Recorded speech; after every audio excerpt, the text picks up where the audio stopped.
for Waynesville Cave, Missouri, 1992. Spring 1992, the sky above Missouri is bright and cloudless, the breeze soft and almost deceptive in its calmness. Beneath this peaceful scene, however, far below the surface, a slow and tragic story is unfolding in the hidden depths of Waynesville Cave. Danny, a young caver in his early 20s, has recently developed a deep fascination with cave exploration. Although he has only been involved in the hobby for a few years, his enthusiasm and desire to prove himself are immense. He has heard rumors among fellow cavers of a deep, almost mythical hole within the cave system, a narrow, untouched passage that very few have dared to enter.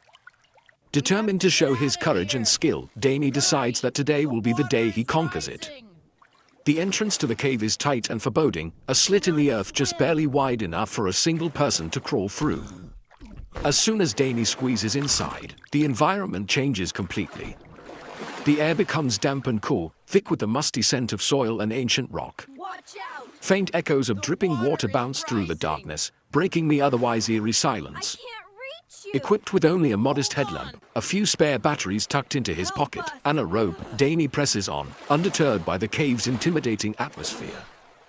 He inches forward through narrow, twisting corridors, his body scraping against cold stone as the passage tightens around him. After some time, he reaches the lip of a vertical shaft that descends into even darker depths. Driven by a mix of excitement and stubbornness, he decides to climb down despite lacking proper climbing anchors and safety equipment. As he lowers himself into the shaft, his boots slip on the slick rock. In an instant, his body wedges into a constriction, a gap only slightly wider than his shoulders, roughly 4 meters below. He is trapped. Panic begins to set in. His hands, slick with moisture, can't find a firm hold, his feet scramble against the stone but find no purchase.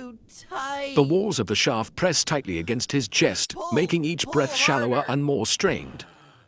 He tries to pull himself upward, but the awkward angle and the crushing pressure around him leave his muscles trembling and ineffective. He starts shouting for help, his desperate cries echoing weakly through the labyrinth of tunnels. His companions, who had been exploring a different branch of the cave, hear the faint calls and rush back toward the entrance in alarm.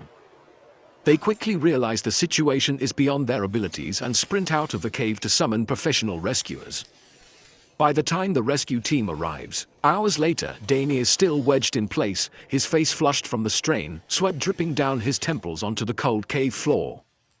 The rescuers set up their equipment and try carefully to free him. But every attempt to pull him upward only causes his body to shift slightly, locking him even tighter into the narrow space. As the night drags on, the air around him grows heavier and harder to breathe. His flashlight, which had been his only source of comfort, begins to dim and flicker, casting uncertain shadows across the jagged rock walls.